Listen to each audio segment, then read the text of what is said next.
Welcome back, everybody, to episode 16 of Sip, Read, Repeat. We we left off. Well, first of all, I should say Happy November. I usually don't do this during Sip, Read, Repeat episodes, but technically, the last few episodes we had were Sip, or not, I guess not Sip Read, but we're reading episodes. So I really hope you guys enjoyed the very special Halloween episode we had the other day. Um, Probably try to do that again next year too. We'll see how it goes. But anyway, last we left off in this book, we were in Nick's chapter, and he was talking about the time when he and Amy were apparently trying to have a baby, and she basically said no. Obviously, I got the chalice once again, and this time I'm sipping something a little bit different. You feel me? I discovered these zero sugar juices, so I've been sipping that so I can have my little juice fix. This got a little bit of Malibu in it. It's lemonade, by the way, with Malibu, and it's delicious. Anyway, picking up where we last left off.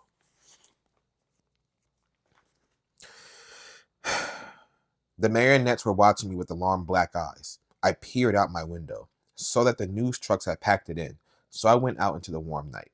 Time to walk. Maybe a lone tabloid writer was trailing me. If so, I didn't care.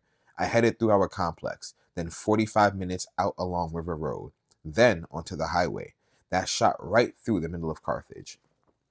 30 loud, fumy minutes past car dealerships with trucks displayed appealingly like desserts, past fast food chains and liquor stores and mini marts and gas stations, until I reached the turnoff for downtown.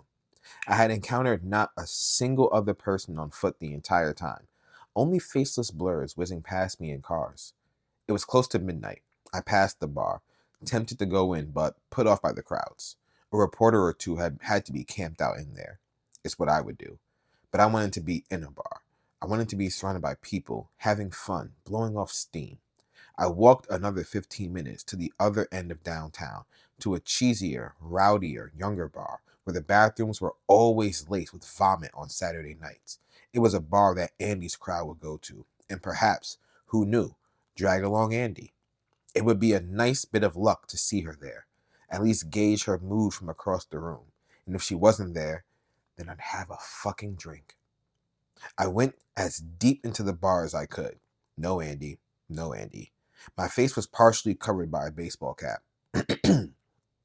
Even so, I felt a few pings as I moved past crowds of drinkers, heads abruptly turning toward me, the wide eyes of identification. That guy, right? Mid-July. I wondered if I'd become so nefarious come October, I'd be some frat boy's tasteless Halloween costume, mop of blonde hair, an Amazing Amy book tucked under my armpit. Go said she'd received half a dozen phone calls asking if the bar had an official t-shirt for sale. We didn't, thank God. I sat down and ordered a scotch from the bartender, a guy about my age who stared at me a beat too long, deciding whether he would serve me. He finally, grudgingly, set down a small tumbler in front of me. His nostrils flared. When I got out my wallet, he aimed an alarm palm up at me. I do not want your money, man. Not at all. I left cash anyway, asshole. When I tried to flag him for another drink, he glanced my way, shook his head, and leaned in toward the woman he was chatting up with. A few seconds later, she discreetly looked toward me, pretending she was stretching. Her mouth turned down as she nodded. That's him, Nick Dunn. The bartender never came back. You can't yell. You can't strong arm. Hey, jackass, will you give me a goddamn drink or what?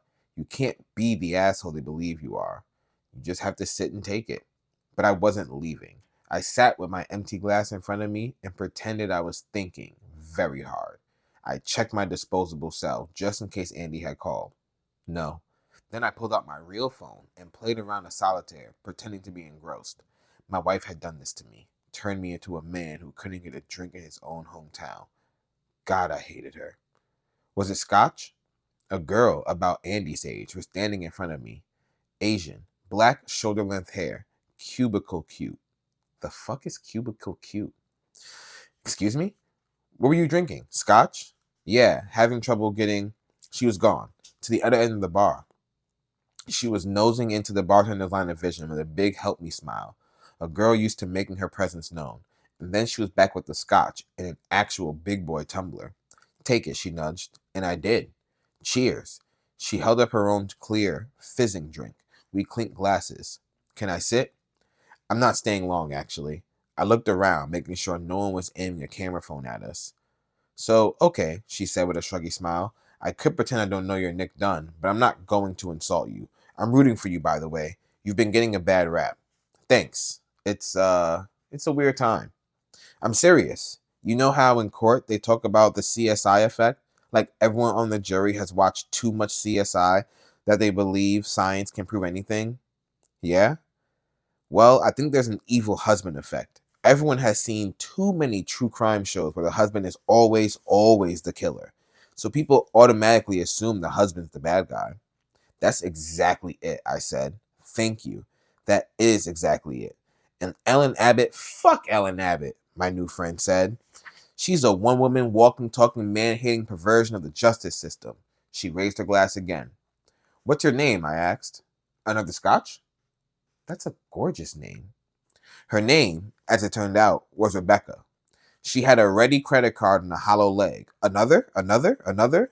She was from Muscatine, Iowa, another Mississippi River town, and had moved to New York after undergrad to be a writer, also like me.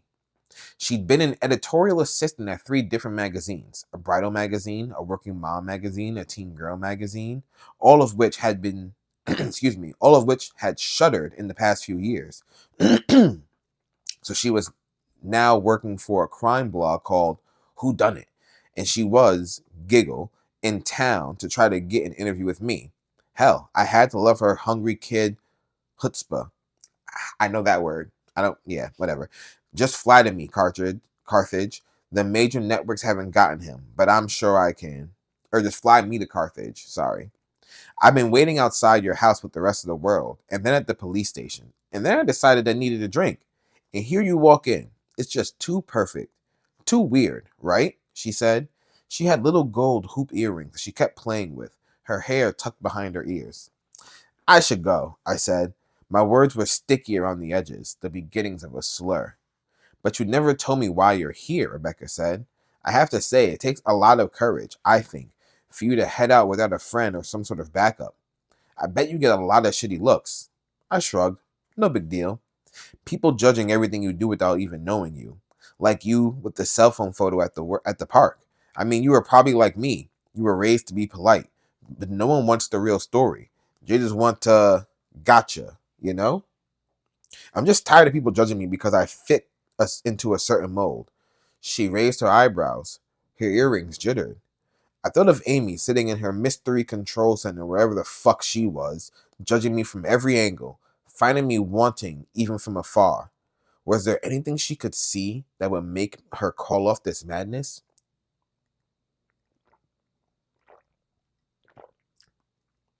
Probably just his death, honestly.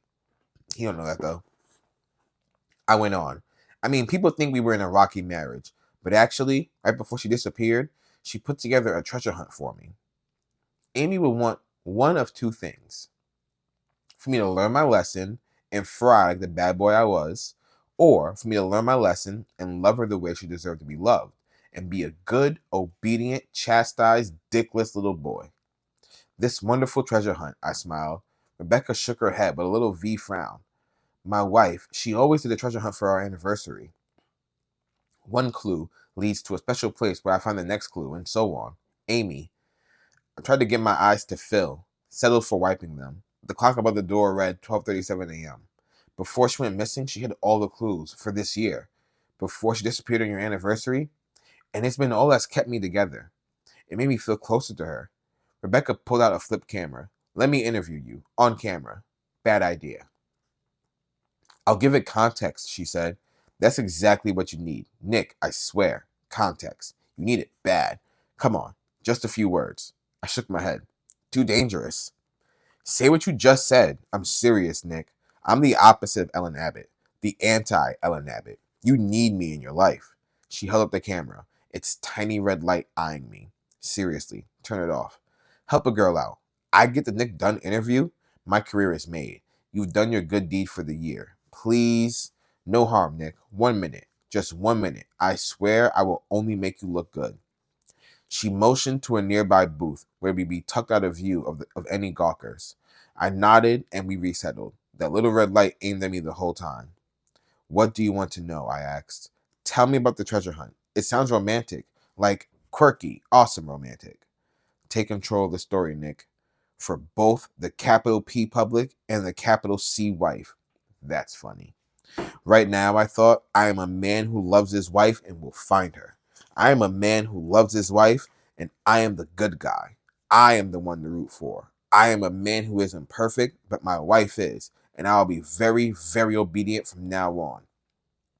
I could do this more easily than feign sadness. Like I said, I can operate in sunlight. Still, I felt my throat tighten as I got ready to say the words. My wife, she just happens to be the coolest girl I ever met. How many guys can say that? I married the coolest girl ever. You fucking bitch, you fucking bitch, you fucking bitch, you fucking bitch. Come home so I can kill you. That was his inner monologue, by the way. Amy Elliott Dunn. 9 days gone. I wake up feeling immediately nervous. Off. I cannot be found here. That's what I wake up thinking. A burst of words, like a flash in my brain. The investigation is not going fast enough, and my money situation is just the opposite. And Jeff's and Greta's greedy antenna are up, and I smell like fish. There was something about Jeff in that race to the shoreline toward my bundled dress and my money belt. Something about the way Greta keeps alighting on Ellen Abbott. It makes me nervous. Or am I being paranoid? I sound like Diary Amy. Is my husband going to kill me or am I imagining? For the first time, I actually feel sorry for her. I make 2 calls to the Amy Dunn tip line and speak to 2 different people and offer 2 different tips. It's hard to tell how quickly they'll reach the police. The volunteers seem utterly disinterested. I drive to the library in a dark mood. I need to pack up and leave. Clean my cabin with bleach, wipe my fingerprints off everything, vacuum any hairs, erase Amy and Lydia and Nancy, and go. If I go, I'll be safe. Even if Greta and Jeff do suspect who I am, as long as I'm not caught in the flesh, I'm okay. Amy Elliott Dunn is like a yeti, coveted and folkloric.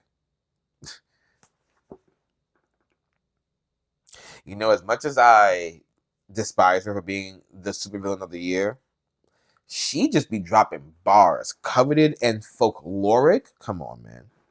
And they are 2 Ozarks grifters whose blurry story will be immediately debunked. I will leave today. That's what I decide when I walk with my head bowed into the chilly, mostly uninhibited library with its 3 vacant computers, and I go online to catch up on Nick. Since the vigil, the news about Nick has been on repeat. The same facts on the circuit over and over, getting louder and louder, but with no new information. But today, something is different. I type Nick's name into the search engine, and the blogs are going nuts because my husband has gotten drunk and done an insane interview in a bar with a random girl wielding a flip camera. God, the idiot never learns. Nick Dunn's video confession. Nick Dunn, drunken declarations. My heart jumps so high, my uvula begins pulsing. My husband has fucked himself again. The video loads, and there is Nick. He has the sleepy eyes he gets when he's drunk, the heavy lids, and he's got his sideways grin. And he's talking about me. And he looks like a human being. He looks happy. My wife, she just happens to be the coolest girl I've ever met, he says. How many guys can say that? I married the coolest girl I ever met. My stomach flutters delicately. I was not expecting this. I almost smile. What's so cool about her? The girl asks off screen. Her voice is high, sorority cheery. Nick launches into the treasure hunt, how it was our tradition, how I always remember hilarious inside jokes, and right now, this was all he had left of me, so he had to complete the treasure hunt. It was his mission. I just reached the end this morning, he says. His voice is husky. He has been talking over the crowd. He'll go home and gargle with warm salt water like his mother always made him do. If I were at home with him, he'd ask me to heat the water and make it for him because he never got the right amount of salt. And it made me realize a lot. She's the only person in the world who has the power to surprise me, you know? Everyone else, I always know what they're going to say because everyone says the same thing. We all watch the same shows, we read the same stuff, we recycle everything. But Amy, She is her own perfect person. She just has this power over me. Where do you think she is now, Nick? My husband looks down at his wedding band and twirls it twice. Are you okay, Nick? The truth? No. I failed my wife so entirely. I have been so wrong.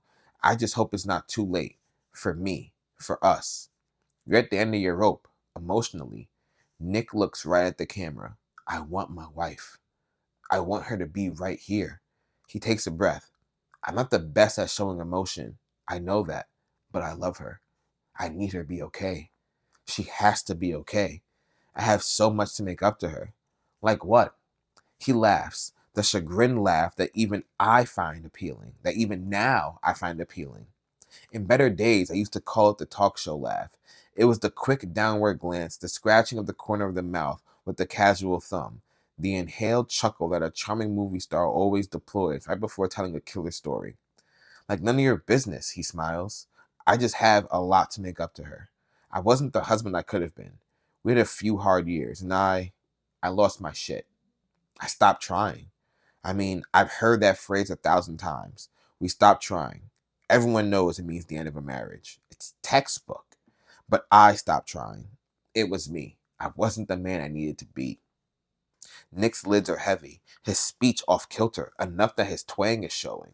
He is past tipsy, one drink before drunk. His cheeks are pink with alcohol. My fingertips glow, remembering the heat of his skin when he had a few cocktails in him. So how would you make it up to her? The camera wobbles for a second. The girl is grabbing her drink. How will I make it up to her? First, I'm going to find her and bring her home. You can bet on that. Then, whatever she needs from me, I'll give her. From now on, because I reached the end of the treasure hunt, and I was brought to my knees, humbled. My wife has never been more clear to me than she is now. I've never been so sure of what I needed to do. If you could talk to Amy right now, what would you tell her? I love you. I will find you. I will. I can tell he's about to do the Daniel Day-Lewis line from The Last of Mohicans. Stay alive. I will find you.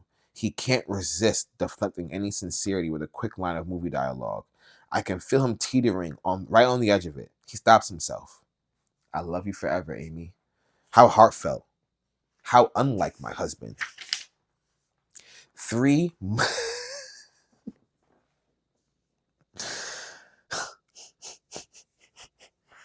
Nick was the writer, but Amy is just a lot more. Her her wordplay is just so much more vivid.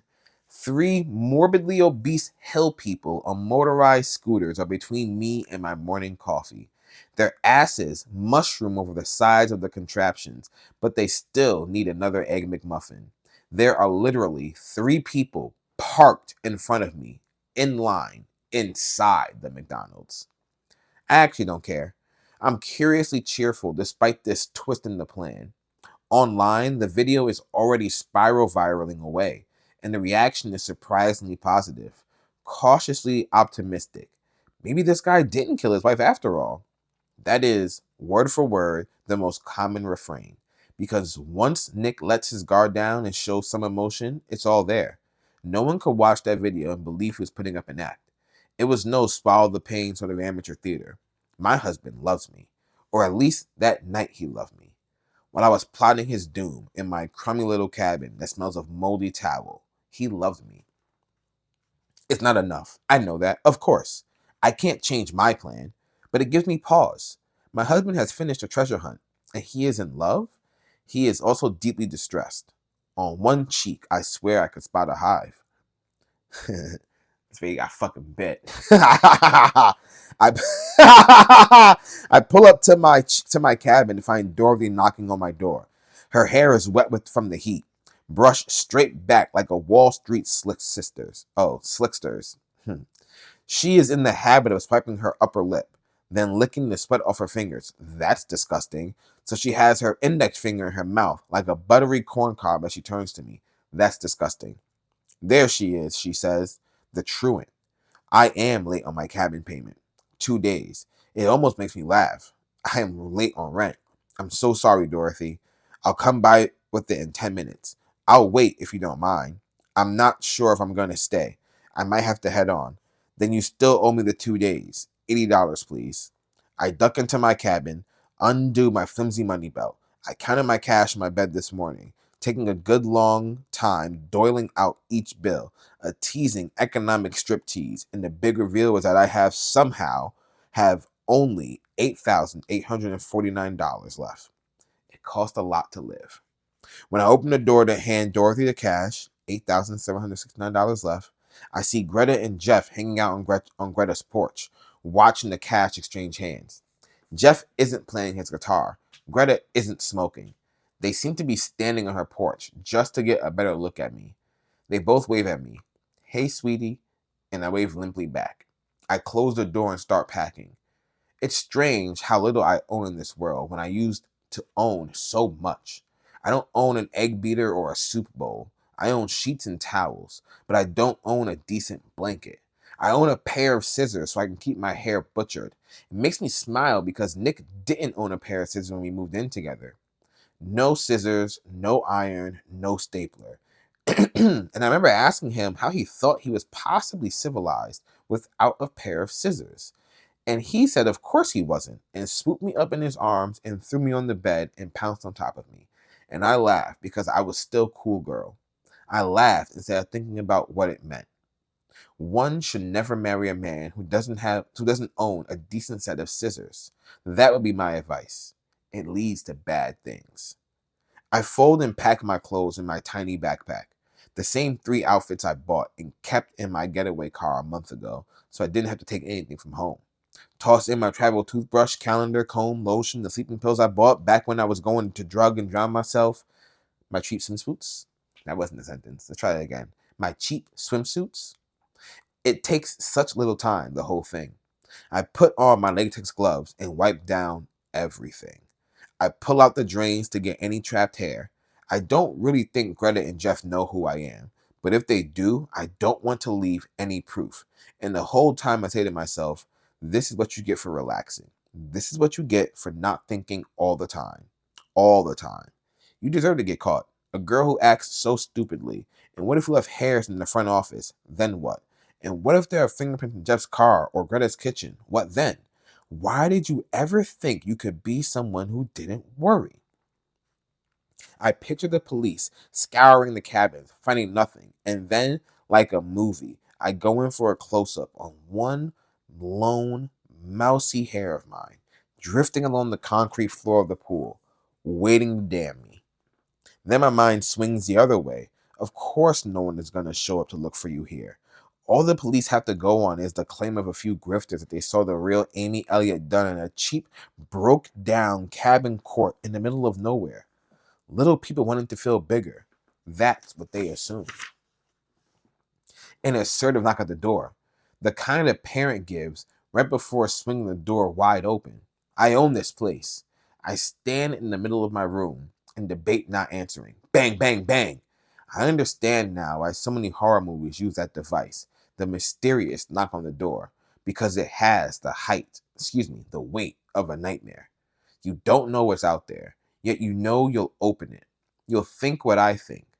No one bad ever knocks. Hey, sweetheart, we know you're home. Open up.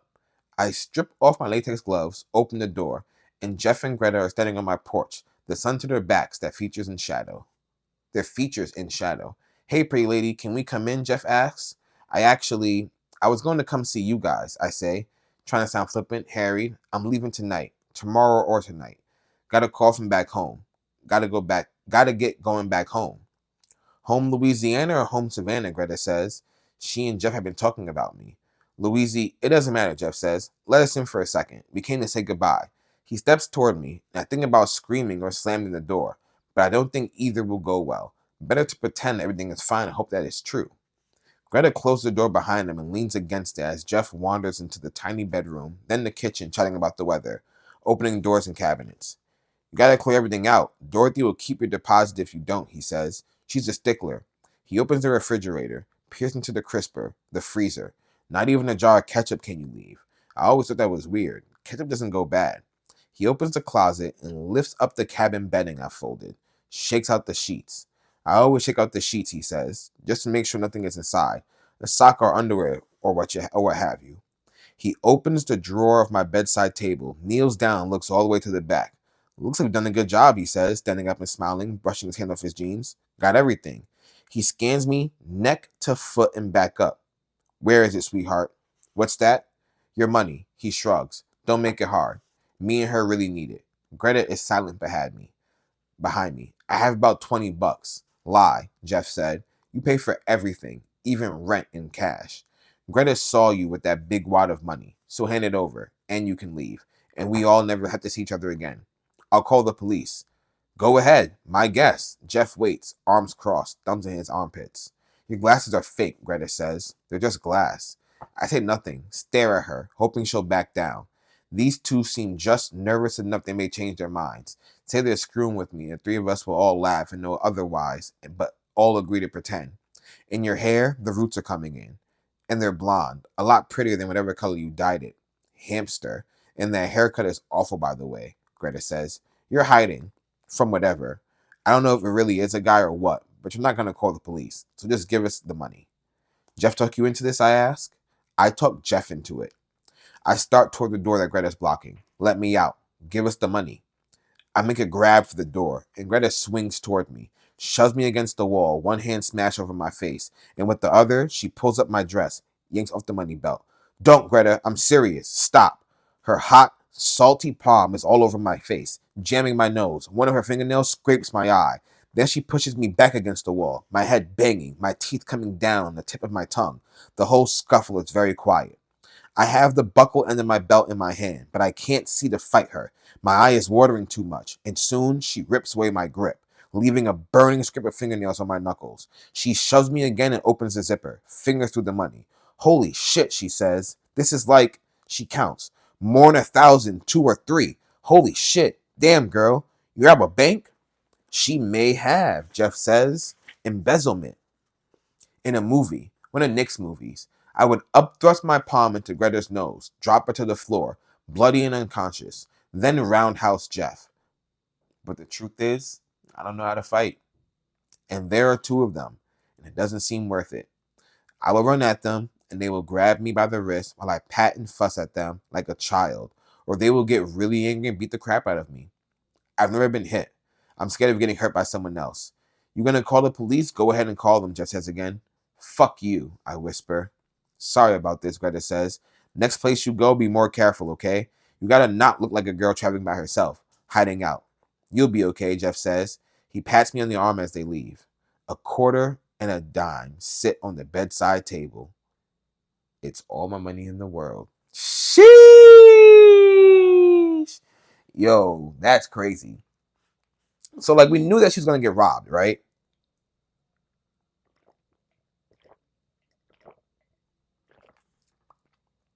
Jeff clearly was trying to get her money back at the shore when he took her, like, fishing or whatever, but damn. Damn. Nick Dunn, 9 days gone. Yo, she dead has 35 cents to her name. That's so crazy. Good morning. It's like they've become inverted of each other now. Like while Nick's stocks were down, Amy's stocks were up, at least for her. But now that Nick's stocks are up, Amy's stocks are down. Good morning. I sat in bed with my laptop by my side, enjoying the online reviews of my impromptu interview.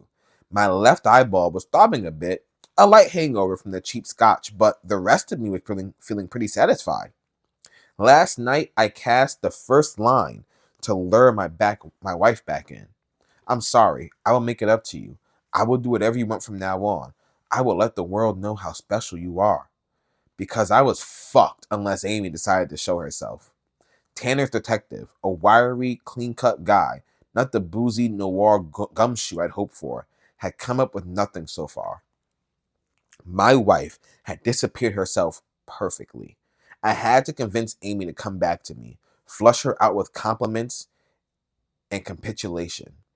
If the reviews were any indication, I made the right call, because the reviews were good. They were very good. The Iceman melteth. I knew he was a good guy. In vino veritas, maybe he didn't kill her after all. Maybe he didn't kill her after all. Maybe he didn't kill her after all. and they'd stopped calling me Lance. Outside my house, that's funny, the cameraman and journalists were restless. They wanted a statement from the guy who maybe didn't kill her after all. They were yelling at my drawn blinds. Hey, Nick, come on out. Tell us about Amy. Hey, Nick, tell us about your treasure hunt. For them, it was just a new wrinkle in their ratings bonanza. But it was much better than, Nick, did you kill your wife? And then suddenly they were yelling Go's name. They loved Go. She had no poker face. You knew if Go was sad, angry, worried. Stick a caption underneath and you had a whole story. Margot, is your brother innocent? Margot, tell us about Tanner. Is your client innocent? Tanner. The doorbell rang, and I opened the door while hiding behind it because I was still disheveled. My spiky hair and wilted boxers would tell their own story. Last night on camera, I was adorably smitten. A tad tipsy. In vino veritastic. What does that mean? Now I just look like a drunk. I closed the door and waited for 2 more glowing reviews of my performance. You don't ever do something like that again, Tanner started. What the hell is wrong with you, Nick? I feel like I need to put on one of those toddler leashes on you. How stupid can you be? Have you seen the comments online? People love it. I'm turning around public opinion, like you told me to. You don't you don't do that kind of thing in an uncontrolled environment, he said. What if she worked for Ellen Abbott? What if she started asking you questions that were harder than, what do you want to say to your wife, cutie pie, pumpkin pie? He said this in the he said this in a girlish sing-song. His face under the orange spray tan was red, giving him a radioactive palette. I trusted my instincts. I'm a journalist, Tanner. You have to give me some credit that I can smell bullshit. She was genuinely sweet. He sat down on the sofa, put his feet on the ottoman that would never have flipped over on its own. Yeah, well, so was your wife once, he said. So was Andy once.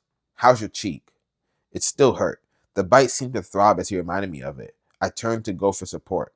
It wasn't smart, Nick, she said, sitting down across from Tanner. You were really, really lucky. It turned out really well, but it might not have. You guys are really overreacting. Can we enjoy a small moment of good news? Just 30 seconds of good news in the past 9 days. Please. Tanner pointedly looked at his watch. Okay, go. When I started to talk, he popped his index finger, made the up noise that grown-ups make when children try to interrupt. Slowly, his index finger landed lower, then landed on the watch face. Okay, 30 seconds. Did you enjoy it? He paused to see if I say anything. The pointed silence of a teacher a teacher allows after asking the disruptive student, are you done talking? Now we need to talk. We are in a place where excellent timing is absolutely key. I agree. Gee, thanks. He arched an eyebrow at me. I want to go to the police very, very soon with the contents of the woodshed. While the whole polloi is... What? Just whole polloi, I thought. Not the whole polloi. It was something Amy had taught me. What does that mean?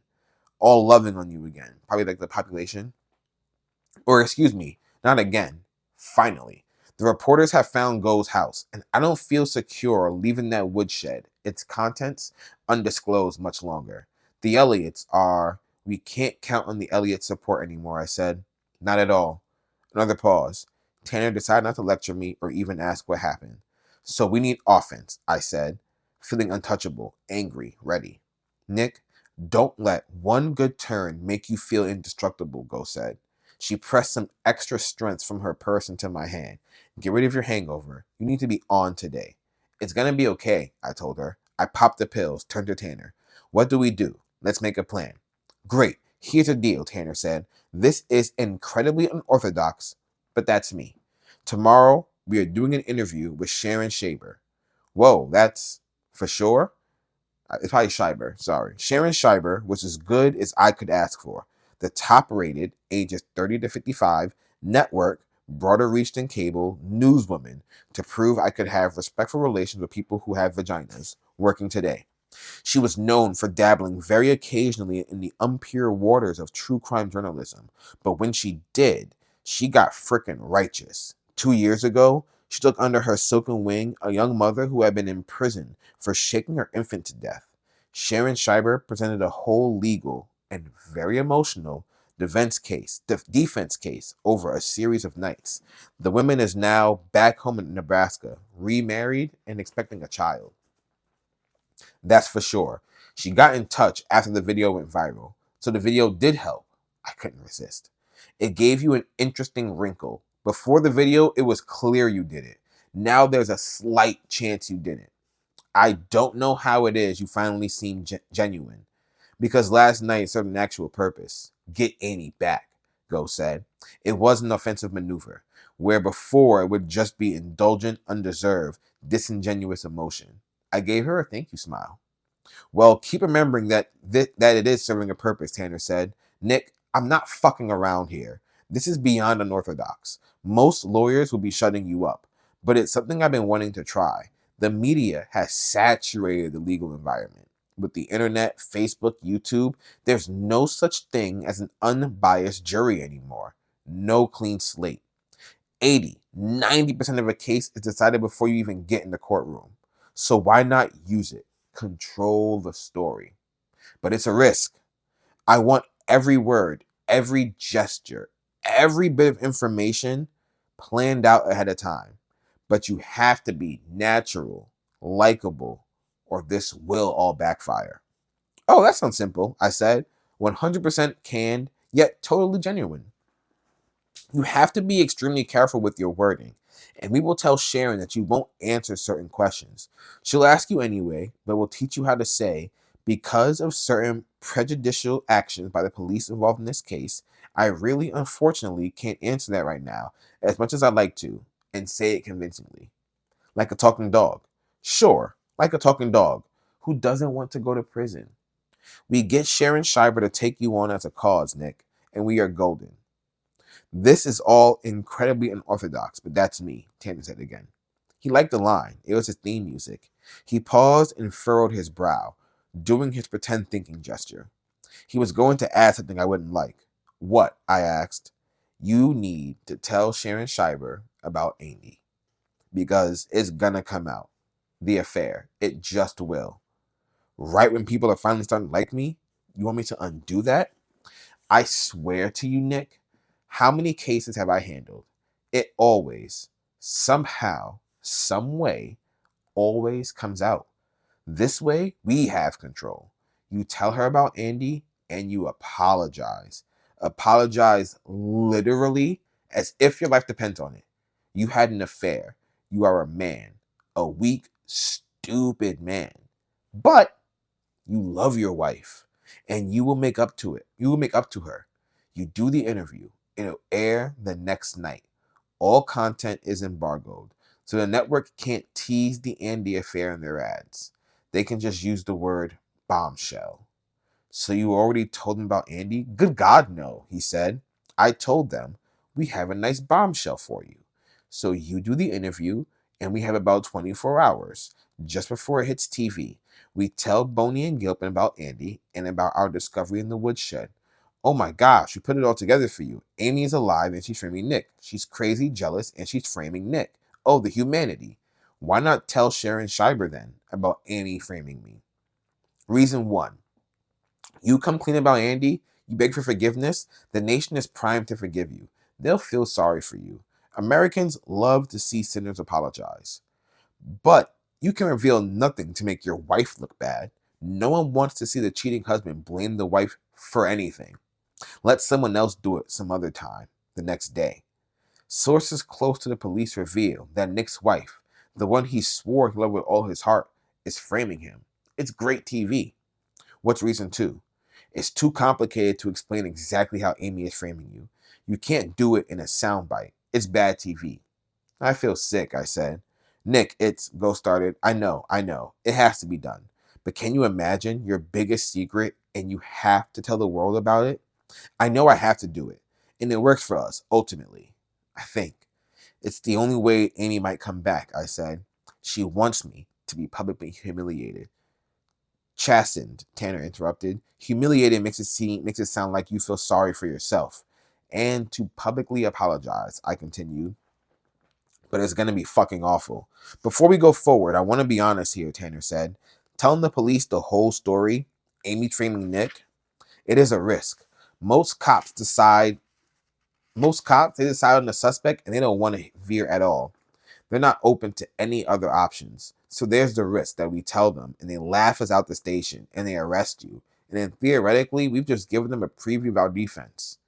So they can plan exactly how to destroy it at a trial. Okay, wait.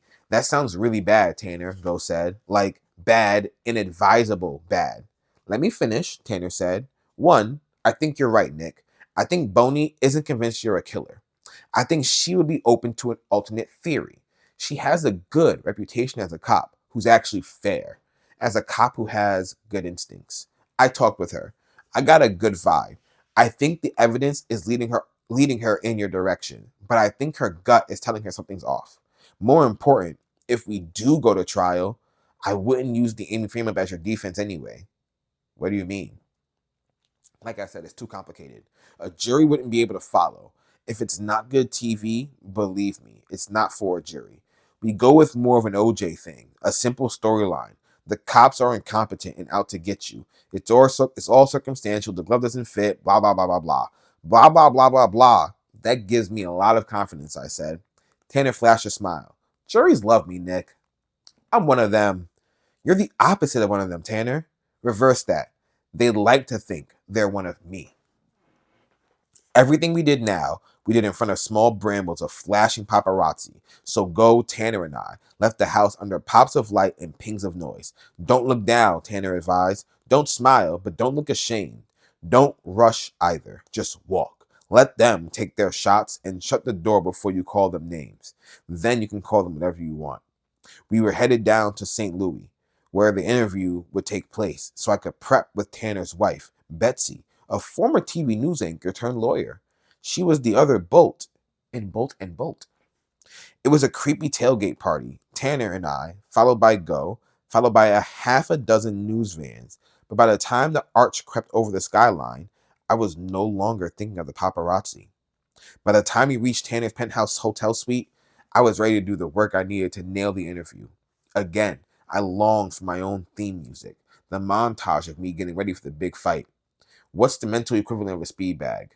A gorgeous, 6 foot tall black woman answered the door. Hi, Nick. I'm Betsy Bolt. Damn, Tanner. In my mind, Betsy Bolt was a diminutive, blonde, Southern belle white girl. Don't worry, everyone is surprised when they meet me. Betsy laughed, catching my look, shaking my hand. Tanner and Betsy, we sound like we should be on the cover of the official Preppy Guide, right? Preppy Handbook, Tanner corrected as he kissed her on the cheek. See, he actually knows, she said. She ushered us into an impressive penthouse suite, a living room sunlit by wall-to-wall windows, with bedrooms shooting off each side. Tanner had sworn he couldn't stay in Carthage at the day's end out of respect for Amy's parents, but Go and I both suspected he couldn't stay in Carthage because the closest five-star hotel was in St. Louis. We engaged in all the preliminaries, small talk about Betsy's family, college, career, all stellar, A-list, awesome, and drinks dispersed for everyone. Soda pops and clamato, which Go and I had come to believe was an affection of Tanner's, a quirk he thought would give him character, like him wearing fake glasses in college. Then Go and I sank into the leather sofa, Betsy sitting across from us, her legs pressed together to one side, like a slash mark. Pretty professional. Tanner paced behind us, listening. Okay, so Nick, Betsy said, I'll be frank, yes? Yes, you and TV. Aside from the bar blog thingy, the whodunit.com thingy last night, you're awful. There was a reason I went to print journalism, I said. I see a camera and my face freezes. Exactly, Betsy said. You look like a mortician, so stiff. I got a trick to fix that though. Booze? I asked. That worked for me in the blog thingy. That won't work here, Betsy said. She began setting up a video camera. Thought we'd do a dry run first. I'll be Sharon. I'll ask the questions she'll probably ask, and you answer the way you normally would. That way we can know how far off the mark you are. She laughed again. Hold on. She was wearing a blue sheath dress, and from an oversized leather purse, she pulled a string of pearls. The Sharon Shaber uniform. Tanner, her husband fastened the pearls for her, and when they were in place, Betsy grinned. I aimed for absolute authenticity, aside from my Georgia accent and being black. I see only Sharon Shaver before me, I said. Schreiber. Like I said, I'm probably butchering her name. She turned the camera on, sat down across from me, let out a breath, looked down, and then looked up. Nick, there have been many discrepancies in this case, Betsy said in Sharon's plummy, broadcast voice. To begin with, can you walk our audience through the day your wife went missing? Here, Nick, you only discussed the anniversary breakfast you two had, Tanner interrupted, since that is already out there. But you don't give timelines. You don't discuss before and after breakfast. You are emphasizing only this wonderful last breakfast you had. Okay, go. Yes, I cleared my throat. The camera was blinking red. Betsy had her quizzical journalist expression on. As you know, it was our 5-year anniversary, and Amy got up early and was making crepes. Betsy's arm shot out and my cheek suddenly stung. What the hell, I said, trying to figure out what happened. A cherry red jelly bean was in my lap. I held it up. Every time you tense up, every time you turn that handsome face into an Undertaker's mask, I'm going to hit you with the jelly bean, Betsy explained, as if the whole thing were quite reasonable. And that's supposed to make me less tense? It works, Tanner said. It's how she taught me. I think she used rocks with me, though. They exchanged, oh, you, merry smiles. I could tell already. They're one of those couples who always seem to be starring in their own morning talk show. Now start again, but linger over the crepes, Betsy said. Were they your favorite or hers? And what were you doing that morning for your wife while she was making crepes for you? Crepes? Crepes? Crepes? Crepes? I was sleeping. What had you bought her for a gift? I hadn't yet. Oh boy. She rolled her eyes over to her husband. Then be really, really, really complimentary about those crepes, okay? And about what you were going to get her that day for a present. Because I know you are not coming back to the house without a present. We started again, and I described our crepe tradition that wasn't really, and I described how careful and wonderful Amy was with picking out gifts. Here, another jelly bean smacked just right of my nose, and I immediately loosened my jaw. And how I, dumb guy, definitely play up the doofus husband stuff, Betsy advised, was still trying to come up with something dazzling. It wasn't like she even liked expensive or fancy presents, I began, and was hit with a paper ball from Tanner. What? Past tense. Stop using fucking past tense about your wife. I understand you and your wife had bumps, Betsy continued. It had been a rough few years. We both lost our jobs. Good job, Tanner called. You both had. We'd moved back here to help care for my dad, who has Alzheimer's, and my late mother, who had cancer. And on top of that, I was working very hard at my new job. Good, Nick, good, Tanner said. Be sure to mention how close you were with your mom, Betsy said, even though I'd never mentioned my mom to her. No one will pop up to deny that, right? No mommy dearest or sonny dearest stories out there? No, my mom and I were very close. Good, said Betsy. Mention her a lot then. And that you own the bar with your sister. Always mention your sister when you mention the bar. If you own a bar on your own, you're a player. If you own it with your beloved twin sister, you're Irish. Go on. And so it all built up. I started. No, Tanner said. Implies building up to an explosion. So we had gotten off track a little, but I was considering our 5-year relationship as a time to revive, a 5-year anniversary as a time to revive our relationship, recommit to our relationship, Tanner called. Revive means something was dead. Recommit to our relationship. And so does fucking a 23-year-old figure into this rejuvenative picture, Betsy asked? Sorry, y'all. I looked around like I actually startled somebody, but that was really funny. Tanner lobbed a jelly bean her way. A little out of character, Bets. I'm sorry, guys, but I'm a woman, and that smells like bullshit. Like mile away bullshit. Recommit to the relationship? Please. That girl was still in the picture when Amy went missing. Women are going to hate you, Nick, unless you suck it up. Be upfront. Don't stall. You can add it on. We lost our jobs. We moved. My parents were dying. Then I fucked up. I fucked up huge. I lost track of who I was. And unfortunately, it took losing Amy to realize it. You have to admit you're a jerk and that everything was your fault. So, like, what men are supposed to do in general, I said. Betsy flung an annoyed look at the ceiling. And that's an attitude, Nick, you should be real careful on. Hey, y'all. Oop. I lied. I was going to stop here, but we're going to read one more page. Amy Elliott Dunn, 9 Days Gone. I am penniless and on the run. How fucking noir. Except that I am sitting in my Festiva at the far end of the parking lot of a vast fast food complex on the banks of the Mississippi River. The smell of salt and factory farm meat floating on the warm breezes. It is evening now. I've wasted hours, but I can't move. I don't know where to move to. The car gets smaller by the hour. I am forced to curl up like a fetus, or my legs fall asleep.